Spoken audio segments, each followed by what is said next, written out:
everyone, and welcome to Lety Does Playing Lone Wolf, the Huntress, Quelling of the Flame, Part 1.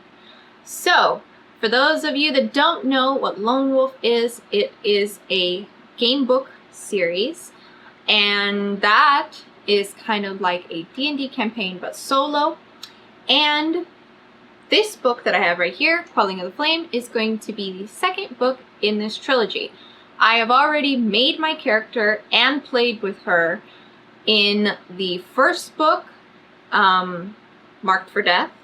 If you haven't seen that yet, I suggest you go check that out because that would explain how I got to this point, since I am just going to be jumping right into this and continuing from where I left off. It is going to be the same character, and I am going to start off with all of these items. So, just a recap of what happened there in the last book.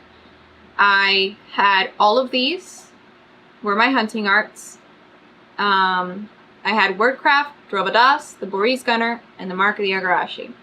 I had the axe, the sword, the healer's kit, the crowbar, the rope and pitten, the packet of boom powder, the compass, the Sabito tincture. And then for my special items, I of course had the Boris hand cannon, the demonic mask that I got near the end there, the necklace of teeth that I got kind of near the end and I'm still keeping. I got Cathar's crystal pendant at the end. I had flint and tinder that I never used, a lucky coin that I don't know why it's lucky, the Samor queen. I was given a heavy purse, and I acquired the sun god's shield that I haven't used yet. As for my knowledge, I did erase some stuff that I don't think will come up again, and I've just kept the number 100 from the demonic pillar because I have not used that yet, and I don't know what circumstance I would use it, so I don't see any point in erasing it. I had 24 crowns, and then I have my death counter down here still. In the previous book, I had 5 deaths. I am just going to keep adding on to that, changing that as I die. My EP, while in the previous book I started with 25, for the last battle that I had to do against Morden, I did pay 2 EP to the demonic mask, and unlike missing a meal, those are permanent. So my max is now 23, and I regain the health that I lost from there. So let's go ahead and get started on this. How well can you see that? Maybe I should do a little this thing for the cover. I did read the back previously. So again, the cover, we have this serpent from the Serpent Swamp, Quelling of the Flame by Jonathan Stark, and here it says The Huntress, Book 2. And let's go ahead and open to the first page. We have the brand of the Waking Flame again. Haven't come for them. Haven't come to know them. This is a map. I do have my own map right here. Here is Desai. And the Serpent Swamp is actually on my little map blanket here. And here is a more detailed one. I hope I don't need this, but if I do, I know where to find it. Serpent Swamp, and there's Dalobu, which is where I'm going. Okay. Lone Wolf, the Huntress, Book 2, Quelling of the Flame, by Jonathan Stark, illustrated by Gary Ward. And then the Home Guard Press, down here. So the story so far. Years on Magnamon are measured against the creation of the Moonstone, a legendary artifact of the mythical Chianti. The year is now MS 5000, 5,000 years after the creation of the Moonstone, and you stand on a sun-warmed balcony of a humble home in the Vasagonian village of Nessie. The blue hood of your cloak thrown back. A hot wind blows in from the north, carried from the dry main, one of the largest stretches of desert in Magnamon. 8 years ago, you stumbled out of that expanse of endless sand, clad in a bloody and torn surcoat with a grievous wound across your chest. How you came by the wound is a memory lost to you, along with all your others. You did not even have a name, only a title that repeated itself in your head, the Huntress. Since then, you have wandered the land as a mercenary, selling your skills to the highest bidder. In one of the myriad corners of Magdamon, you had hoped to find someone who knew you or some clue as to your past, but your efforts were in vain until only a few weeks ago. In the magical city of Tehran, you finally found someone who claimed to know where you came from. Your adventure in Tehran was a grim one. Still, at the end of the day, you were left with 3 clues. A person named Nessa, a secret order named the Waking Flame, and the city of Dalobu in the magocracy of Desai. You could not have picked a worse time to travel south. Just a year ago, war broke out between Vasagonia and Desai, and the single bridge that connects the 2 lands at Fadali is constantly watched with only a scant few traders allowed through. Yet you are not willing to delay your journey to circumvent this obstacle. Ever since leaving Tehran, you have been driven by a sense of urgency that goes beyond eagerness. You have the unsettling feeling that you are in a race. Against whom and for what prize, you cannot be sure. Father would have been happy to see you so recovered from your wounds, says a voice, breaking the flow of your thoughts. Emerging onto the balcony is a young man, skin tan and smooth as sun-bleached stone. He had a big heart, Father, and kept space there for every patient he ever tended. I was sorry to hear of his passing, you say. I should have come to pay my respects sooner. The young man, Yala by name, comes to stand by your side. Father never expected anything of the sort. He would have been embarrassed by the attention. On the streets below, 2 Vasagonian soldiers sit astride tan horses, the sun gleaming off the metal of their armor and weapons.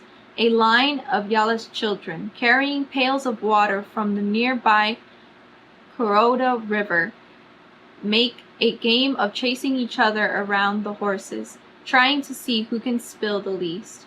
Their mother emerges from the home, scolding them in her Vasagonian tongue for their foolishness and ushering them inside while the soldiers laugh indulgently.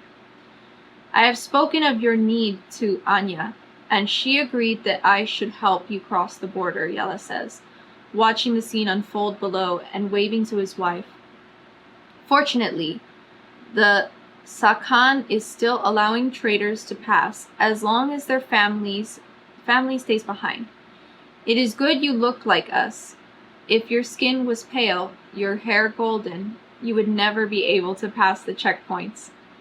As it is, dressed in my wife's clothes, they will believe you are my niece, come to assist me.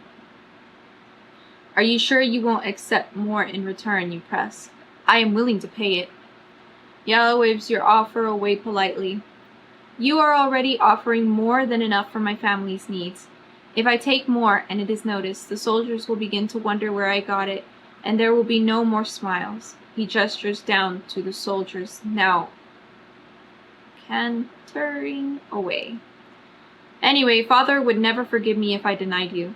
Did you know there is a flower that only blooms in the desert and then only under moonlight once every 8 years? It is called Calentha, the desert mystery. That was what Father used to call you. His Calentha, his own little mystery.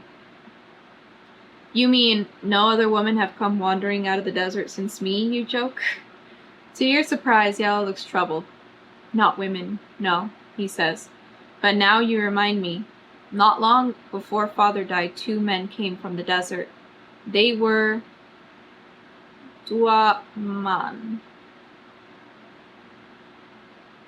I forget the word in your tongue. Same looking. Family. Cousins, you suggest? Brothers? Twins, Yala find the words.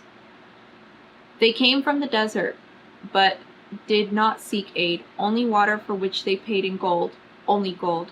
father disliked them so much that he did not keep the money but gave it away. They have nothing to do with me, you say, masking your unease. I don't know any twins. Perhaps not, Yella looks at you meaningfully, but they too went south. Okay, that was a rather long page, so sorry if I kind of lost it there for a second. I was really trying not to. Let me drink some water. Okay, so I have here my progress notes that I'm going to be using to keep track of everything. This is the story so far that I've read. No notes that I need to make other than the twins are alive. Unless this takes place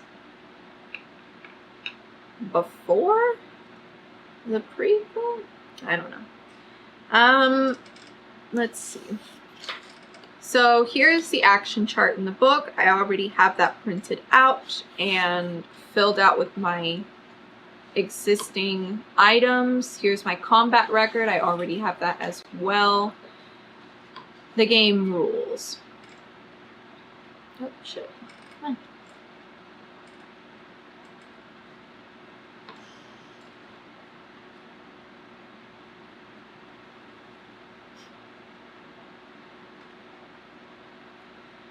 How do I read this book? The Huntress is a series that takes place in the fantastical and expansive world of Magnamon, a world created by Joe Deaver for the Lone Wolf series of game books. This is a solo adventure that you play by reading and making decisions. Unlike other books, The Huntress is not read from page 1 to the end. Instead, at the end of every section, you will be told to turn to another specific section, usually based on a choice you are allowed to make. At certain times, you will be in danger or have to fight enemies. Keep a record of your health, items, and abilities on the action chart, each aspect of which is explained below. For returning adventurers, if you have already completed the first book in the Huntress trilogy, then you should skip reading the rules again and instead take the following action. Any reduction to your maximum endurance because of missing meals is now removed. Take the number of marks you made in your missed meal box and multiply them by 3. This is the amount of endurance restored to your maximum. Afterwards, raise your current endurance to the maximum and erase the marks. Add a new art to your action chart. You cannot choose Mark of the Agarashi or Boreas Gunner. If you have the Art of Alchemist, add a potion, poison, to your starting equipment at the beginning of this adventure. If you have the Boreas hand cannon and it has less than 2 shots remaining, restore it back to 2 shots. Carry over all of your equipment, weapons, backpack items, special items, gold crowns from your last adventure. Do not gain any new starting equipment unless you are missing your backpack, in which case you may replace that now. Carry over any discovered recipes to this adventure. You may choose to erase your old knowledge to make way for new knowledge you will gain this adventure. You are now ready to begin the second adventure. Proceed to the first section. So, one thing that I'm going to do that I haven't done yet is I'm going to pick a new art. After thinking about it for a little bit, I have this character that I have created that is my American Huntress, and I feel like to continue the American Huntress's setup, I'm going to pick alchemy because drugs. So, very American. Also, apparently throughout the story, even if I come across a mysterious bottle, I cannot pick it up unless I know what it is, because it could be something very useful, maybe concentrated acid, or I've been told it could just be a bottle of pee-pee. Personally, I'll pick it up either way, but to adhere to the game's rules, I want to be able to pick up the mysterious vials, please. So here we have the hunting arts. Alchemy. You have only the barest memories of your mentor in alchemy. Just little more than a voice that still sometimes speaks in your mind while mixing a potion. Choosing this skill means that you are able to create potions and poisons as well as recognize and identify these when used. There is a list of recipes on your action chart that you can use to make various potions and poisons if you have this art. You will be told when you can make a potion/poison. During these sections, you can choose any one of the potions, poisons from your recipe list to make. If you choose this art, right, Alchemist can use recipes on your action chart. In addition, you can choose to start the book with any one potion or poison from the recipe list. See the items section of the rules for how to list and use items. So let's write that.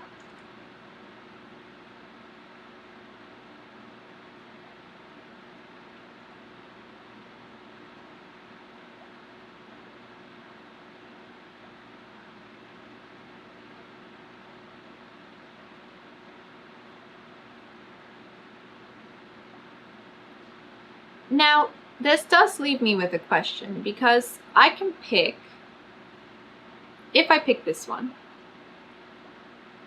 start the book with any potion or poison, but then this one has a separate thing for that says if you have the art of alchemist, add a potion, poison to your starting equipment at the beginning of this adventure. But I now have it. So do I get 2? I doubt it. Alright, so we are able to make here our recipe list. We are able to pick any of these, and then these 3 slots are open for anything that I obtain along the way. Tincture of Larnuma restores 3 endurance when used after combat. Glow bottle emits a bright light comparable to a torch. Antitoxin cures many poisons and venoms. Fire seed special item. Use one, only one, at the start of combat to deal 4 damage. Gain 2 when you craft them. Viper's bite poison. Deal +2 damage when you deal damage in combat. Gone after 1 combat. Concentrated acid can be used to melt locks and possibly other objects. Skin crawler poison. 1 round this combat. Ignore all damage dealt to the Huntress. Gone after 1 combat. So, the glow bottle is appealing to me because I gave my lantern to Cathar and he never gave it back. So I don't have a lantern. The antitoxin might be useful. The concentrated acid I could have used in the last book, but I feel like the fire seed is drawing the most attention to me because it says you gain 2 when you craft them, so that's 2 fire seed, and it's listed as a special item, which is good for me because I don't have much backpack space. I have 1, and then I guess I'm just never going to be able to get the leather satchel again, or maybe later, I don't know. So I think I am going to do that. Yeah.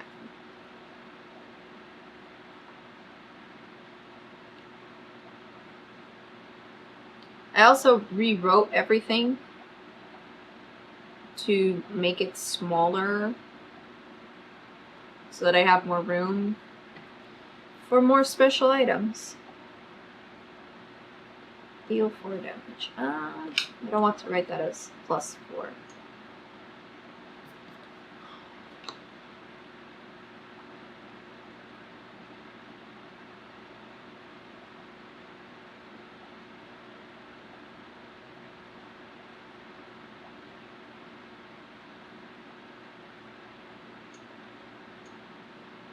Now I just need to remember to use it. And I will put 2 little boxes so that I can check them off as I go along. Okay, then let me go over here to my progress notes, and I will count this. I'll just write it here. I have gained alchemy, and I've gained fire seed.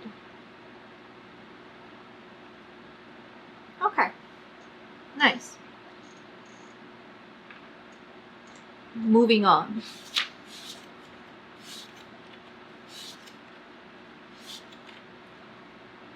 These are the rules for combat.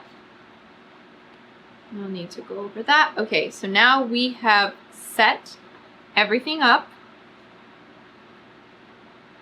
for beginning this next adventure. Let's go ahead and do that. The quelling of the flame. To the bog I went, the witch my goal. I got my desire, but lost my soul. So seek ye power, curses, or riches, but seek ye not the aid of witches. Excerpt from Rhyme of the Bog Witch, traditional folk poem. I'm not looking for power, curses, or riches. Riches, so I guess I'm good. So, am I allowed to have the aid of witches if I'm not looking for any of those things?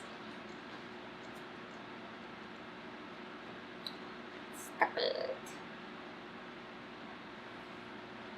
You son of a bitch.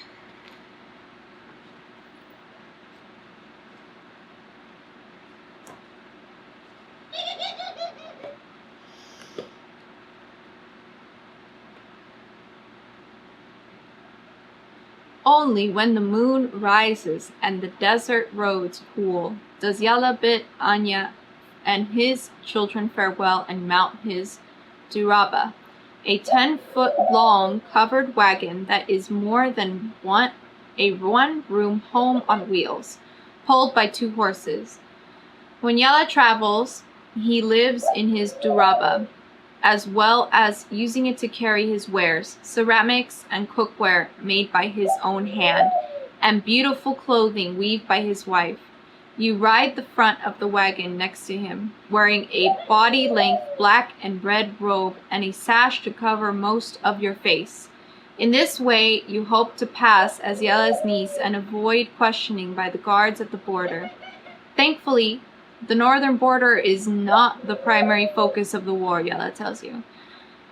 The Zakan is really fighting a naval battle on the Tentari. But that doesn't mean there haven't been skirmishes here or there. For all of the night, you ride to the southwest, coming to the city of Fio Fadali, just as dawn is turning the dry main a magnificent fiery gold. Soldiers crowd the wide sandy street, and Yala, disquieted, tells you that it is unusual to see so many here. When you leave this city and cross the river, you discover why. Fort Bokta sits on the other side of the river from Fio Fadali. A battle was fought here only 2 nights ago, it appears, and the Sakan's army is still stationed here in case of a counterattack. As you approach the fortress gates, 3 men on horseback come forward and quickly surround you.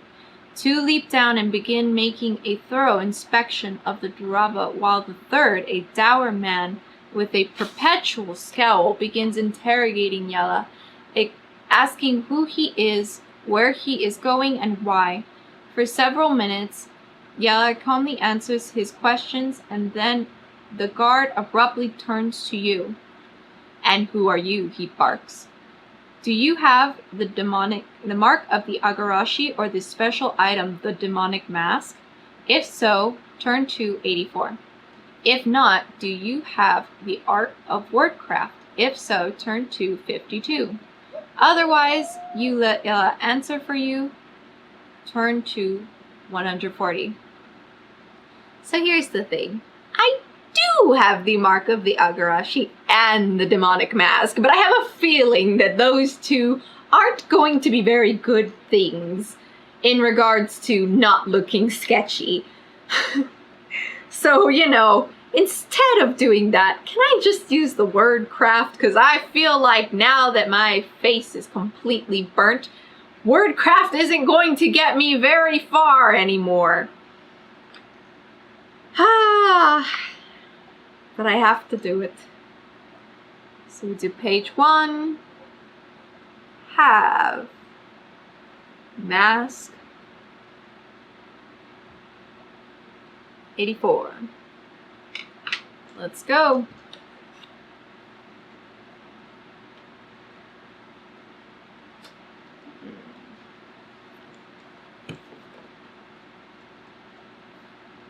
You look away from the guard and pull your sash closer about your face. Of course, this only draws his attention more, and he reaches out briskly, despite Yella's cry of protest, and rips away the sash. He gasps in shock as he sees your scars. You know what he is thinking immediately. How did a peasant girl come to gain such disfigurement? You think fast. Good sir, you say, making your voice tremble. I hid my face because I did not want you to see its ruin. I live in Barakish, and one day my daughter was playing in the road when the Sakhan's carriage came through. My daughter's ball rolled under the hooves of one of the horses, startling it. For this act of disrespect, they were going to take my daughter's life, but I begged the Sakhan to punish me instead. They agreed, and this is what they deemed appropriate. The guard's gaze lingers on your face, drinking in its misery. Then he says, I hope when you look on these scars, you think of how merciful our Sakhan is. Another man might have taken both your lives. You bow your head in deference to his wisdom, and the guard waves the two of you on, after making Yella pay a small fee for a pass. Turn to 90. Well, in a way, that's still the art of wordcraft. I could have not come up with something on the spot and been screwed. So that's how it's going to be from now on, huh? I'm no longer the cool talking, maybe I can get my way out of this if I say the right things. I'm woe is me, my face is horribly disfigured, please leave me alone. Great. For 10 days after you leave Fort Mbrokda, you ride the old road south. Yella spends much of the journey singing traveling songs in a sweet tenor that is surprisingly good at finding notes and carrying them. His voice easily penetrates into the coach where you sit, watching the landscape go by out of the window. Known as the Bavari Hills, this part of Desai is an endless repetition of barren mounds and arid rocky outcrops that crest to the great Sulun and Masorn mountain ranges. It is a parched land, but not devoid of vegetation. The infamously addictive Adgana leaves, used by many mercenaries and adventurers across Magnamun, mainly originate from this barren region. The signs you see of life: goats chewing curd on a hilltop or the shape of a house against the horizon are scant and far off. The first real sign of habitation does not come until you reach the banks of Lake Hor, on whose shores live many fishermen. You spend the night with one of them, who asks for nothing more in exchange than news of the world beyond the Sai. At first, you think, due to the language barrier, Yala will have to indulge the man's request, but it turns out you understand every word of their conversation. You easily join in, and it is only later when Yala expresses his surprise that you speak Vaqueros, the language of the Desai, that you realize they were not speaking Baxagonian. You speak Vaqueros better after a single conversation than I do after a lifetime of living on Desai's borders, he tells you. When you insist that you have never been to this land, he simply responds, not that you remember. At midday, the next day, you reach the township of Herdos along the lake's southern edge. Here, Yala says that you are far enough south that you no longer need bother with your disguise, and you retrieve your traveling clothes and your backpack from their clever hiding place in the floorboards. Do you possess the demonic mask? If so, turn to 44. If not, turn to 112. Not that you remember. Oh no. So I guess I'm from here then. Maybe. Either that or this is like the Nudnik thing. And somehow my little friend Satan is translating for me. I don't know.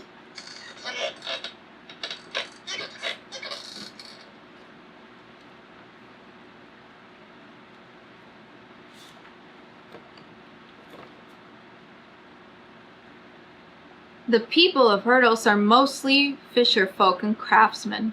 They have 1,000 sayings and read portents in every breath of the wind.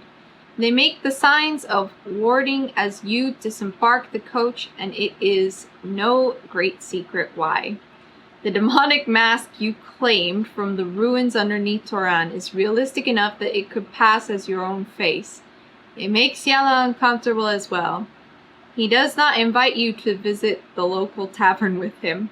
Left to your own devices, you explore the city, walking down the old cracked paths.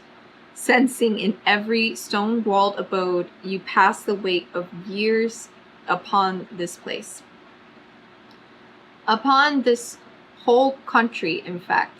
And yet there is a familiarity, too. A sense of belonging that you have not felt anywhere else in Magnaman. Eventually you come to the harbor, dominated by a great glass-domed building from which emits a soft green glow, its purpose as mysterious to you as much of this country. Here you sit on the docks and stare down into the black mirror-like waters of Lake Hor. Staring back at you is the demon's mask. You study its red surface and sharp fangs, the silver eyebrows. You recall the all-encompassing pain, the sensation of fire licking across your face when you were touched by the dark energies of a true demon. You recall the look of disgust on the face of the guard at Fort Bokta. The mask may make Yala and others uncomfortable, but it is at least an ugliness you choose to show rather than one you have to explain. Turn to 209. Oh no! It's definitely what I think! Oh man. I'm just a messed up little girl now. Great!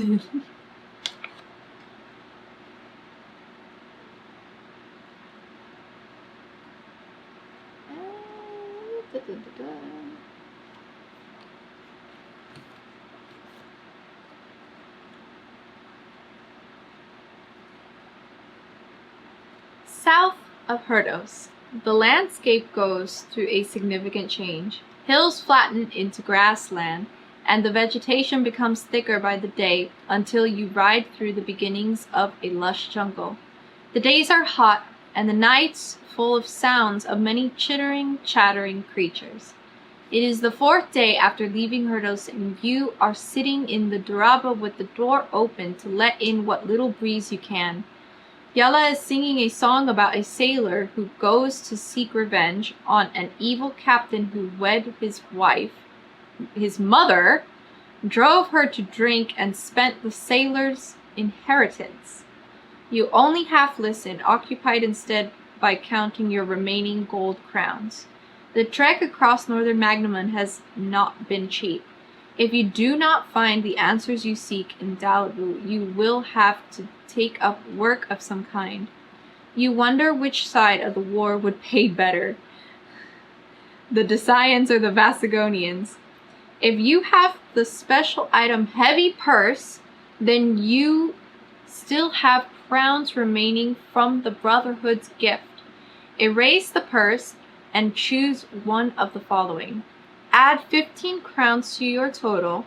Add 10 crowns to your total, as well as either 2 meals or a healer's kit to your backpack. See the starting equipment list for how it functions. Yala's song is cut off by a shout of "Whoa!" as he reins in the horses, bringing the coach to a jerky halt. A moment later, you hear him knocking on the roof of the cabin. "Better come take a look at this," Yala shouts. You open the door to the cabin and step out into the humid afternoon. In the front of the horses, on her knees, there is a young woman wearing a dirty gray jerkin. Her face is caked with mud and fresh blood, and her eyes are wide and wild.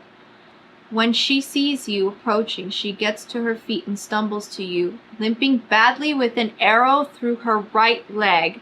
She barely makes it to you, collapsing into your arms. "Please," she says feverishly, "you have to warn them. They are in Dalobu. Understand? Inside Dalobu. The statue shows the way. Nessa must be told the twins have returned. They bring with them the old plague, the worms of the kunai." The woman is delirious with pain and fear and is not making sense.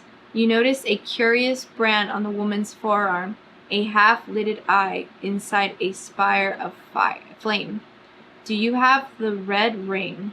If so, turn to 56. If not, turn to 83. Oh my gosh!